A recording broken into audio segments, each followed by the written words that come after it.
لا إله إلا الله لا إله إلا الله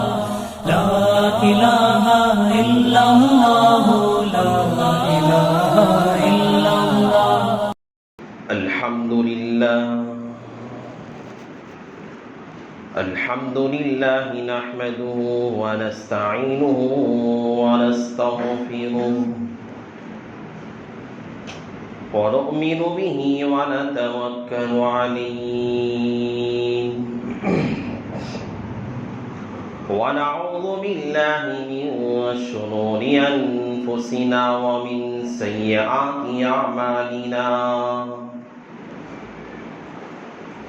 من يهده الله فلا مضل له ومن يضلله فلا هادي له ونشهد أن لا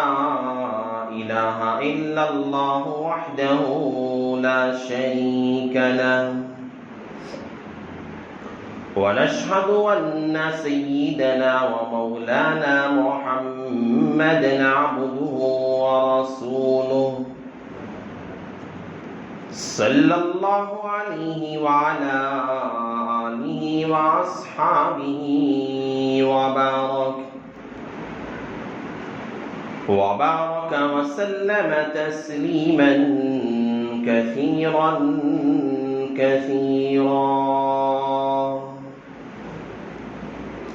أما بعد فأعوذ بالله من الشيطان الرجيم بسم الله الرحمن الرحيم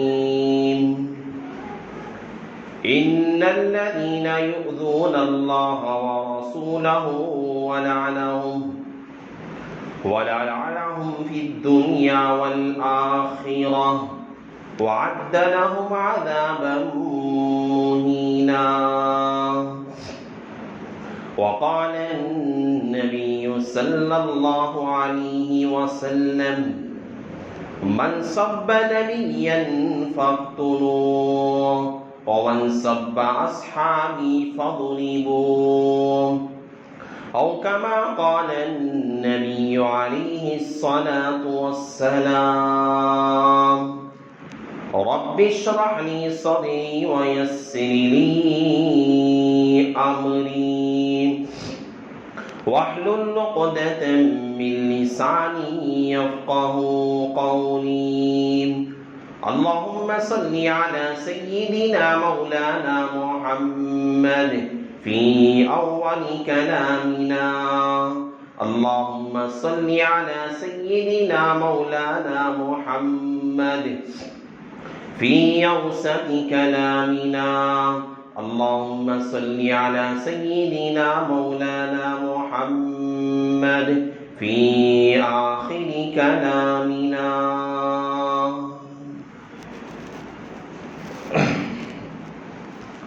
معزز سامعین کرام،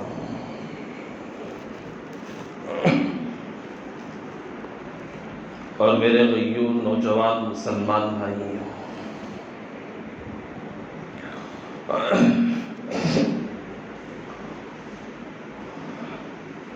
اللہ تعالیٰ نے پوری انسانیت کے اندر اللہ نے جب سے دنیا کو اللہ نے بنایا ہے، سب سے پہلے انسان حضرت آدم نبینا علیہ السلام سے لے کر قیامت کی صبح تک جتنے بھی انسان روئے زمین پہ پیدا ہوتے رہیں گے، اور دنیا میں جتنے بھی انبیاء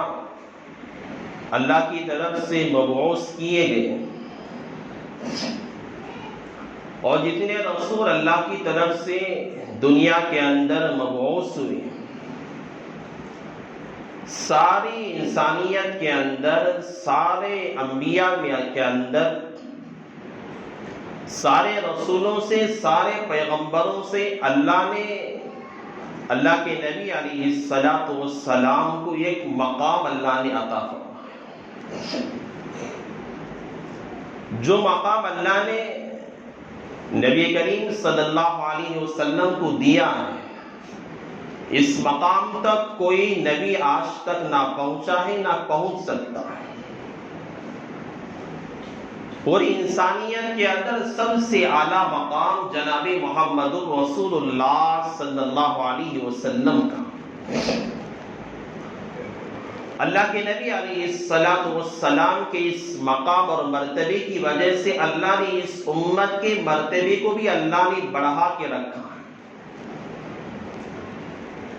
اللہ نے اس امت کی فضیلت بھی اللہ نے دیگر اقوام سے، دیگر قوموں سے اللہ نے الگ بیان کی۔ اسی وجہ سے بڑے بڑے انبیاء نے تمنائیں خواہشیں کی اس امت کے اندر پیدا ہونے کی۔ اللہ کے نبی علیہ السلام کا مقام دنیا کے اللہ تعالیٰ نے اپنے نام کے بعد دنیا میں بڑے بڑے انبیاء، بڑے بڑے رسول دنیا کے اندر آئے۔ اللہ نے کسی کو خلیل اللہ کا لقب دیا، اللہ نے کسی کو مسیح اللہ کا لقب دیا،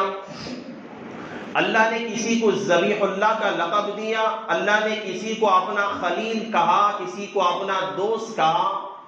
اللہ نے کسی کو اپنا چہیتا پیغمبر کہا، اللہ نے الگ الگ القاب انبیاء کو دیے۔ اس کے باوجود بھی اللہ تعالیٰ نے جہاں لا الہ الا اللہ، جہاں ایمان والے کے لیے،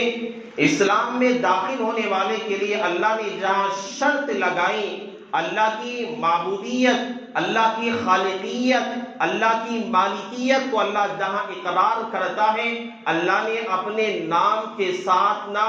ابراہیم علیہ السلام کا نام جوڑا، نہ وہاں پہ حضرت موسیٰ علیہ السلام کا نام جوڑا، نہ حضرت عیسیٰ علیہ السلام کا نام جوڑا، نہ وہ حضرت شیس کا نام جوڑا، نہ وہاں پہ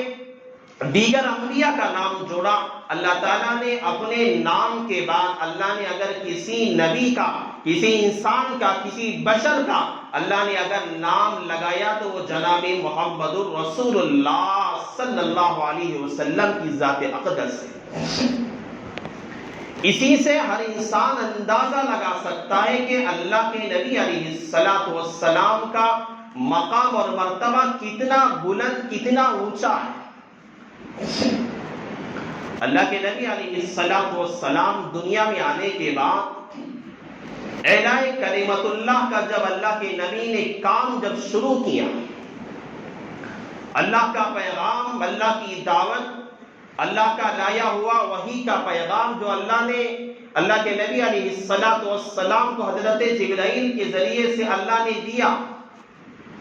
اس پیغام کو لے کر اللہ کے نبی علیہ السلام جب مکہ کی گلیوں میں، مدینہ کے، مکہ کے بازاروں کے اندر، جو پہاڑوں پر ہر جگہ جا کر اللہ کے کلمے کو پہنچا رہے تھے، دعوت دے رہے تھے، اسلام کے کام کر رہے تھے، یہ جو کام ہو رہا تھا، لوگوں نے دیکھا، کافروں نے دیکھا، قریش مکہ نے دیکھا، یہ آدمی محمد یہ مکہ کے اندر آ کر یہ ہمارے جو ہم لوگ جو سینکڑوں خطاؤں کے سامنے اپنی ایک پیشانی کو جھکایا کرتے تھے، اپنے باپ دادا جس کی عبادت کیا کرتے تھے، ان سارے بتوں کا انکار کر کے اسلام کی دعوت دے رہا ہے، یہ خدا کا دعویٰ کر رہا ہے اور ایک وحدانیت کی طرف بلا رہا ہے۔ بعض مرتبہ دشمن ایسے کام کرتا ہے، بعض مرتبہ مخالف ایسے کام کرتا ہے جو مخالفین کی سازشیں، دشمنوں کی سازشیں اور دشمنوں کی جو کوششیں ہمارے لیے ہموار راہ بن جاتی ہے، راستہ بن جاتا ہے۔ اللہ کے نبی علیہ السلام اسی طرح ہر قبیلے میں جاتے تھے، ہر گلی میں جایا کرتے تھے، ہر جگہ پہ ہر بڑے سردار کے پاس جا کے دعوت دیتے تھے، ہر امیر کے پاس جا کے اللہ کے پیغام کو لے کر جایا کرتے تھے اور اپنی دعوت پہنچایا کرتے۔ سارے قریش مکہ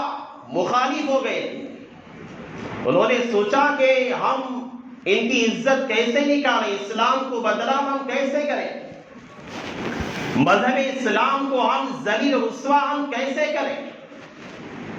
لوگوں نے قریش مکہ کے بڑے بڑے سردار جمع ہوئے، سب نے اپنی اپنی رائے پیش کی اور کہا کہ آنے والے ایام حج کے ایام ہیں، حج کے ایام میں ہر جگہ سے لوگ حج کرنے کے لیے مکہ میں آیا کرتے ہیں، اور یہ ظاہر سی بات ہے کہ یہ محمد جو نامی آدمی ہے رسول اللہ صلی اللہ علیہ وسلم، یہ ہر قبیلے میں جائے گا۔ مکہ کے اندر حج کے لیے جو بھی قافلہ آئے گا، جو بھی قبیلہ آئے گا، ہر قبیلے کے پاس جائے گا، ہر کیمپ میں جائے گا، ہر انسان کے پاس جا کر یہ اپنی دعوت پہنچائے گا۔ قریش مکہ نے مشورہ کر کے کہا کہ جو ہی ہماری مدینہ مکہ کی سرزمین پہ جب بھی کوئی قافلہ داخل ہوگا حج کے لیے، سب سے پہلے محمد کے پہنچنے سے پہلے، رسول اللہ صلی اللہ علیہ وسلم کے پہنچنے سے پہلے ہم لوگ اس کے ان کے پاس پہنچیں گے اور کہیں گے کہ فلاں آدمی ہے، دیوانہ ہے، مجنون ہے، پاگل ہے، نعوذ باللہ، اس کی باتوں میں نہ آنا، یہ ہمارے دین کو بدنام کر رہا ہے، یہ ہمارے آبا و اجداد کے بتوں کو ذلیل و رسوا کرتا ہے، یہ اپنے ایک نئے دین کی تبلیغ کرتا ہے، ایک اللہ ہونے کی، ایک اللہ کی وحدانیت کا دعویٰ کیا کرتا ہے۔ ہم لوگوں کو جا کے اس کے ملنے سے پہلے جا کے ہم لوگوں کا ذہن بنائیں۔ قریش مکہ نے مشورہ کیا، لوگ حج کے لیے آ رہے تھے، ہر قبیلے کے پاس جاتے، ہر کیمپ میں داخل ہوتے اور لوگوں سے کہا کرتے کہ لوگوں بچے رہو، مکہ کی ہمارے اس شہر کے اندر ایک مجنون نعوذ باللہ آیا ہوا ہے، یہ جو سارے ہمارے معبودوں کا انکار کرتا ہے، دیوانہ ہے، نعوذ باللہ، اس کی باتوں میں نہ آنا۔ لیکن ہر آدمی بے وقوف نہیں ہوتا، ہر قبیلے والا بے وقوف نہیں ہوتا۔ سب لوگوں کے پاس جا کر یہ اچانک یہ پیغام دینے لگے، قریش مکہ، کفار کے لوگ، اللہ کے نبی اسلام کی مخالفین لوگوں نے سمجھا آخر کون آدمی ہے۔ جب اللہ کے نبی دعوت دینے کے لیے جاتے، لوگ کہا کرتے کہ محمد ہم تیری بات کو مانیں گے یا نہ مانیں گے وہ بات کی بات ہے، لیکن ہم تیرا پیغام سننا چاہتے ہیں، تو کیا پیغام لے کے آیا ہے، آخر تیرا کون سی بات ہے، کون سی وحدانیت کا تو دعویٰ لے کے آیا ہے، کون سی تبلیغ تو لے کر آیا ہے۔ اللہ کے نبی علیہ الصلوۃ والسلام اللہ کی طرف سے آیا ہوا پیغام لوگوں میں پہنچاتے تھے۔ علماء نے کتابوں میں لکھا ہے کہ اللہ تعالیٰ نے اللہ کے نبی علیہ الصلوۃ والسلام کا مقام اور اتنا بلند کیا، اتنا بلند کیا، اتنا بلند کیا، ایک طرف کافر کھڑے ہو کر، ایک طرف قریش مکہ کھڑے ہو کر کوششیں کر رہے تھے، سازشیں کر رہے تھے کہ اسلام کو ہم بدنام کریں گے، یہ کوششیں کر رہے تھے کہ محمد الرسول اللہ کو ہم ذلیل کریں گے، رسوا کریں گے، ہم مدینہ سے، ہم مکہ سے نکال کے رہیں گے، یہ ساری کوششیں کر رہے تھے۔ لیکن ان کوششوں کے باوجود بھی اللہ تعالیٰ نے دشمنوں کے ذریعے سے اللہ نے ایسا کام لیا۔ علماء نے لکھا ہے کہ جب اللہ کے نبی علیہ السلام مکہ المکرمہ کی سرزمین چھوڑ کے اللہ کے نبی مدینہ کو جب ہجرت کر رہے تھے، دنیا وہاں کے ملک عرب کے اندر جتنے قبیلے اس وقت موجود تھے، سارے قبیلوں کے اندر کوئی نہ کوئی آدمی مسلمان ضرور بن چکا تھا۔ یہ اللہ تعالیٰ نے دشمنوں سے کام لیا تھا۔ دشمن جا کے سمجھ رہے تھے کہ ہم جو اسلام کو بدنام کرنے کی کوششیں کر رہے ہیں، لیکن اللہ تعالیٰ نے اسی کفار مکہ، اسی قریش مکہ کے ذریعے سے اللہ نے اسلام کو سربلندی کا ذریعہ بنایا۔ اسی کفار مکہ کے ذریعے سے اللہ تعالیٰ نے لوگوں کے دلوں میں اللہ کے نبی پیغمبر علیہ السلام کی محبتوں کو دلوں کے اندر ڈالا۔ انہی کفار کے ذریعے سے اللہ نے اسلام کو سربلندی عطا فرمائی۔ انہی کفار مکہ کے ذریعے سے اللہ تعالیٰ نے اعلاء کلمت اللہ کا ذریعہ بنایا۔ انہی کفار مکہ کے ذریعے سے اللہ تعالیٰ نے ملک عرب کے ہر گھر کے اندر ہجرت تک، اللہ تعالیٰ نے سارے ملک عرب تک اللہ کا پیغام، اللہ نے اعلاء کلمت اللہ کو ہر گھر کے اندر اللہ نے پہنچا دیا۔ یہ اللہ کبھی دشمن کی سازشوں کو اللہ ایسے رچا کے رکھ دیتا ہے، دشمن سوچتا ہے میں تو بہت بڑا کام کر رہا ہوں، لیکن اللہ تعالیٰ دشمنوں کے ذریعے سے بھی اگر اسلام کی خدمت لینا چاہے، لوگ دیکھنے والے دیکھتے ہیں ہم تو ذلیل ہو رہے ہیں، ہم تو بدنام ہو رہے ہیں، ہمارے اسلام کو تو جھنجھوڑا جا رہا ہے، ہمارے اسلام کو تو بدنام کیا جا رہا ہے، لیکن میرا رب کبھی اسلام کو بدنام نہیں کرنے دے گا۔ ہم بدنام ہو سکتے ہیں، میں بدنام ہو سکتا ہوں، آپ بدنام ہو سکتے ہیں، لیکن خدا کا دین کبھی نہ بدنام ہوا ہے، نہ کبھی ذلیل ہوا ہے، نہ کبھی رسوا ہوا ہے، نہ قیامت تک کبھی رسوا ہو سکتا ہے۔ اللہ کے نبی علیہ السلام کے مقام کو اللہ نے اور بلند کر دیا، اور اونچا کر دیا، اتنا بلند مقام تھا۔ اللہ کے نبی علیہ السلام جب مکہ سے مدینہ کو ہجرت کر کے آئے، پہلے مکہ میں یہ قبیلے والے دشمن تھے، صرف قریش مکہ تھے۔ مدینہ کو ہجرت کر کے آئے، یہودی دشمن بن گئے، منافقین کی ایک جماعت تیار ہو گئی، یہ بھی اسلام کی دشمن بن گئی۔ پھر مدینہ کے شہر کے لوگ، عرب کے لوگ دشمن بن گئے۔ ایک طرف قریش مکہ دشمن تھے، یہ سارے 4 قبائل ہو گئے، منافقین، ملک مدینہ اور مدینہ کے شہر والے، کفار قریش اور یہود منافقین، یہ سارے 4 قبیلے تقسیم ہو گئے جو اسلام کو بدنام، پیغمبر کو ذلیل نعوذ باللہ کرنے کی کوششوں میں لگے ہوئے تھے۔ بڑے بڑے منافقین تیار ہوئے، بڑے بڑے کفار تیار ہوئے، اسلام کو بدنام کرنے کے لیے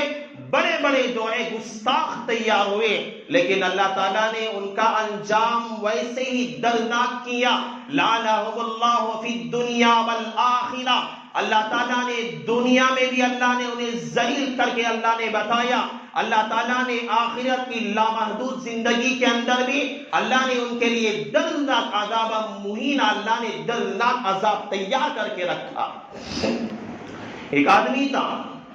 پیغمبر کی شان کو بدنام کرنے کے اندر آئے، ابو رافع جسے کہا جاتا ہے،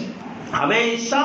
پیغمبر کی شان میں گستاخی کرتا تھا، پیغمبر کو گالیاں دیتا تھا۔ اللہ کے نبی علیہ السلام کی شان کے اندر جو ہے گستاخانہ الفاظ استعمال کیا کرتا تھا۔ اللہ کے نبی علیہ السلام نے حضرات صحابہ کی ایک جماعت تیار کی، اور جس میں اللہ تعالیٰ کے نبی نے حضرت عبداللہ ابن عتیق رضی اللہ تعالیٰ کو اللہ کے نبی نے امیر بنایا اور کہا کہ من سب نبیا فاقتلوہ، اے میرے صحابہ جو نبی کو گالیاں دے، جو نبی کی شان کے اندر گستاخی کرے، جو نبی کی شان کو بدنام کرنا چاہے، جو نبی کی شان پہ کیچڑ اچھالنے کی کوشش کرے، فاقتلوہ، اسے قتل کر دو۔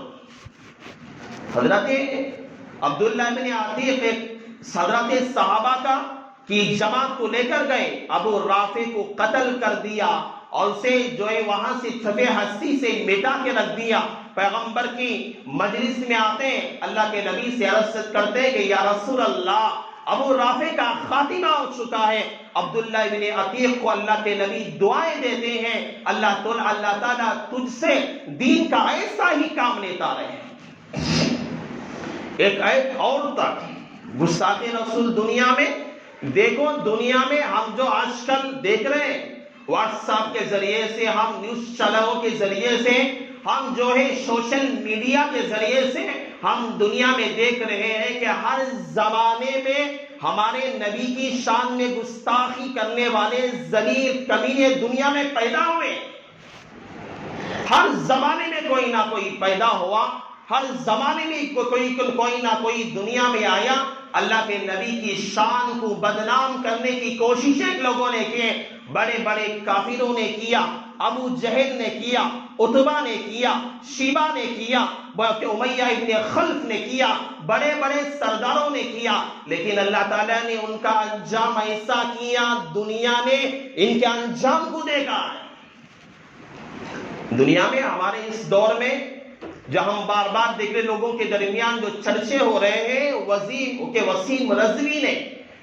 اللہ کے نبی علیہ السلام کی شان میں اس نے گستاخی کی، بڑے بڑے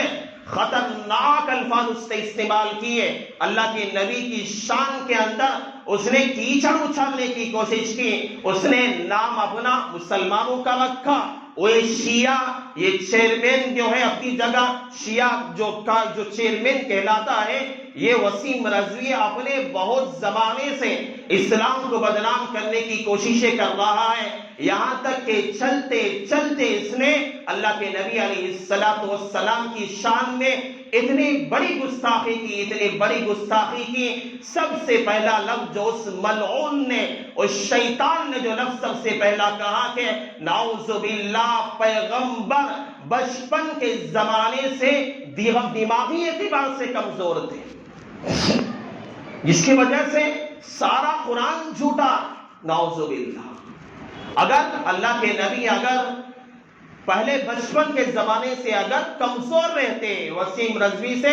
اللہ کا کلام کہتا ہے ساری سیرت کی کتابیں، تورات اگر وہ پڑھے گا، انجیل اگر وہ پڑھے گا، اس زمانے کی رامائن اگر اٹھا کے وہ پڑھے گا، وسیم رضوی کو پتا چلے گا لوگوں کے کہ میرا پیغمبر کیسی شان والا تھا. اللہ کے نبی علیہ السلام مکہ کی گلیوں کے اندر جب گزرا کرتے تھے، وقت کے زمانے کا دشمن اسلام ابو جہل، عتبہ، شیبہ، جب اللہ کے نبی گزرا کرتے تھے کہا کرتے تھے لوگ، ارے دیکھو صادق آ گیا، امین آ گیا، سچا آ گیا، امانت دار آ گیا. اگر کمزور ہوتا اپنے زمانے کا کافر بھی کہتا. میں نے گزشتہ جمعہ کہا تھا ابو سفیان نے اس زمانے کے اندر روم کے بادشاہ کے سامنے کھڑے ہو کے کہا تھا، اس نے جو بھی سوال کیا تھا روم کے بادشاہ نے، ابو سفیان نے اپنے کفر کی حالت کے اندر رہتے ہوئے جواب دیا کہ پیغمبر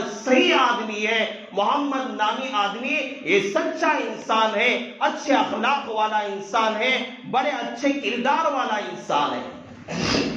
اللہ کے نبی کی شان میں اس نے سب سے بڑا جملہ یہ کہا. اور ایک دوسری بات اس وسیم رضوی نے یہ کہی کہ نعوذ باللہ، پیغمبر جو مسلمانوں کے ہیں یہ عورتوں کے بہت زیادہ شوقین تھے. نعوذ باللہ، پیغمبر کے بارے میں اتنی بڑی بڑی گستاخیاں. سوڈان کے اندر 2007 میں اخبارات اٹھا کے اگر دیکھیں، نیٹ پر مار کے دیکھیں گے، آپ کو ملے گی 2007 میں سوڈان کے علاقے کے اندر ایک شیطان نے اللہ کے نبی کی کئی تصویریں بنائی اور مسلمانوں کو ذلیل کرنے اللہ کے نبی کی شان میں گستاخی کی. ان بطش ربک لشدید. دنیا والے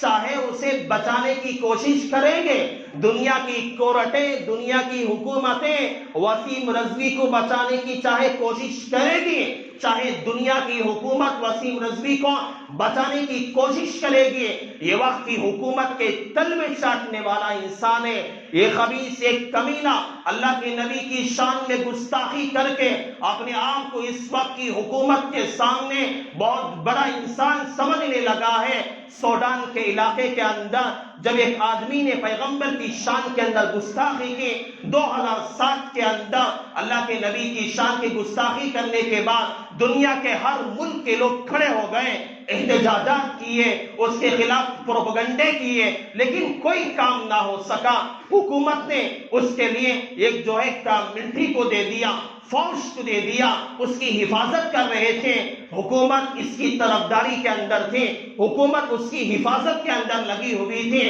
لیکن میری رب کی پکڑ جب آیا کرتی ہے، اللہ کی پکڑ جب آیا کرتی ہے، دنیا کی سپر پاور طاقتیں لوگوں ناکام ہو جاتی ہیں. یہ جا رہا تھا 2015 کے اندر بھی اس کی کوششیں کی گئی. 2015 کے بعد یہ کار میں جا رہا تھا، ایک ٹرک سے بس اس کا جو ہے ایکسیڈنٹ ہوا، ایسا تباہ ہوا، ایسا جلا ریزہ ہو گیا، اس کی لاش کے ٹکڑے ملنا مشکل ہو گیا تھا.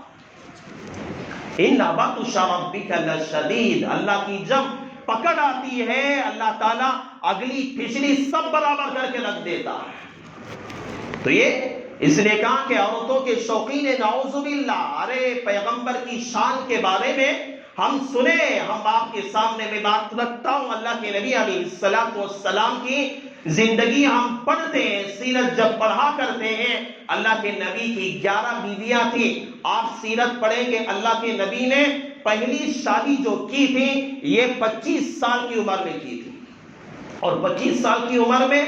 کسی کنواری لڑکی سے شادی نہیں کی تھی، بلکہ حضرت خدیجہ الکبریٰ رضی اللہ تعالی عنہا سے نکاح کیا تھا۔ حضرت خدیجہ پہلے ہی سے 2 شادیاں کر گئی تھی، 2 شادیوں کے کرنے کے بعد 2 شوہروں کا انتقال ہو گیا تھا، اور تیسرا جو شوہر تھا اللہ کے نبی سے نکاح کیا، ان کی عمر 40 سال تھی، پیغمبر کی عمر 25 سال تھی۔ اور اللہ کے نبی علیہ السلام 25 سال سے لے کر 94 سال تک، 54 سال تک، 50 پر 4 سال تک حضرت خدیجہ الکبریٰ کے ساتھ زندگی کی۔ اور اللہ کے نبی علیہ السلام حضرت خدیجہ جب تک دنیا میں باحیات تھی کسی دوسری بیوی سے اللہ کے نبی نے نکاح ہی نہ کیا تھا۔ ارے جوانی کا زمانہ ہی تو اصل ہوتا ہے، شوق کرنے کا زمانہ جوانی کا ہوتا ہے۔ اگر اللہ کے نبی علیہ السلام عورتوں کے شوقین ہوتے تو اللہ کے نبی جوانی میں نکاح زیادہ کرتے۔ چوچا کیا ہے، 54 سال تک، 50 پر 4 سال تک انتظار نہ کرتے۔ اللہ کے نبی علیہ السلام نے حضرت خدیجہ الکبریٰ کے انتقال کے بعد جو زائد شادیاں کی ہیں، اس کی حکمتیں بھی اللہ نے بیان فرمائی ہے۔ اس کی حکمتیں بہت ساری ہیں۔ اللہ کے نبی علیہ السلام اگر ایسے شوقین ہوتے، میں آپ کو بتاتا ہوں، اللہ کے نبی علیہ السلام کی شکایت لے جا کر ابو طالب کے پاس مکہ کے لوگ گئے، مکہ کے لوگ ابو طالب کے پاس گئے اور جا کر کہا کہ آپ کا جو بھتیجا ہے یہ ہمارے خداؤں کو گالیاں دیتا ہے، اسلام کی دعوت دیتا ہے۔ اللہ کے نبی علیہ السلام کو ابو طالب نے بلایا، بلا کر کہنے لگے کہ اے محمد، اے بیٹا، ان کی بات مان لیں۔ انہوں نے کہا کہ اے محمد، آپ جو چاہیں گے ہم آپ کے لیے دیں گے، مال مانگیں گے مال کے ڈھیر لگا دیں گے، آپ مکانات مانگیں گے مکانات کے ڈھیر لگا دیں گے۔ اگر ہماری خوبصورت سے خوبصورت حسین جمیل، ہمارے مکہ کے اندر سب سے زیادہ حسین جمیل عورتوں سے اگر نکاح کرنا چاہیں گے ہم تمہارے نکاح میں دے دیں گے۔ خدا کی قسم، خدا کی قسم، اگر میرا پیغمبر اگر ایسا شوقین ہوتا، اگر ہمارا رسول اگر اس طرح شوقین ہوتا، اگر ہمارے رسول خدا کی قسم اگر اس طرح کے شوقین ہوتے، اس زمانے کے کافروں سے کہتے کہ مجھے سب سے حسین اور جمیل نعوذ باللہ عورت چاہیے، لیکن میرے پیغمبر نے ایسا نہیں کہا کہ تمہاری عورتیں مجھے نہیں چاہیے، تمہارا مال مجھے نہیں چاہیے، اگر تم لوگ اگر میرے ایک ہاتھ میں چاند رکھ دو، ایک ہاتھ میں سورج رکھ دو، اور تم کہو کہ اسلام کی دعوت چھوڑ دے، میں تب بھی چھوڑنے والا نہیں ہوں۔ یہ کوشش اللہ کے نبی نے کی ہے۔ اگر یہ وسیم رضوی اتنی باتیں کرتا ہے، عبداللہ چتروادی دامت برکاتہم نے ایک باتیں گئی، ان کی ہندو دھرم کی کتابوں کے اندر بہت ساری باتیں لکھی ہوئی ہے۔ ہمارے پیغمبر نے 11 نکاح کیا، مصلحتیں اللہ نے خود بیان کی، وہ الگ بات ہے۔ میں نے آپ کے سامنے 2-4 باتیں رکھی ہیں، لیکن ان کی دھرم کی باتیں میں بتا کے اپنی بات ختم کرتا ہوں۔ ان کے دھرم کے اندر شرکشنا رام جو نام آدمی تھا، اس نے اپنے زمانے کے اندر جسے یہ لوگ جس کی عبادت کیا کرتے ہیں، اس نے نکاح کتنا کیا تھا آپ جانتے ہیں؟ کتنی بیویاں تھیں؟ شرکشی رام کو تقریباً 1623 بیویاں تھیں۔ کتنے؟ 1623 بیویاں تھیں۔ اس کے بارے میں کون بولے گا، کون کہے گا؟ اور ایک راجہ گزرا ہے، ایک راجہ گزرا ہے۔ اس راجہ کے بارے میں آپ نے ہندو دھرم کی کتابوں کے اندر اگر آپ پڑھیں گے آپ کو معلوم ہوگا کہ ہندو دھرم کی کتابوں میں ایسے بھی راجہ گزرے ہیں جس کا نام میرے ذہن سے نکل رہا ہے، جس کا تقریباً 1 کروڑ بیویاں تھیں۔ میں نے ابھی صبح میں پڑھا تھا، نام میرا ذہن سے نکل رہا۔ ہندو دھرم کے نام تھوڑا سخت ہوتے ہیں، دماغ میں بیٹھنا مشکل ہوتا ہے،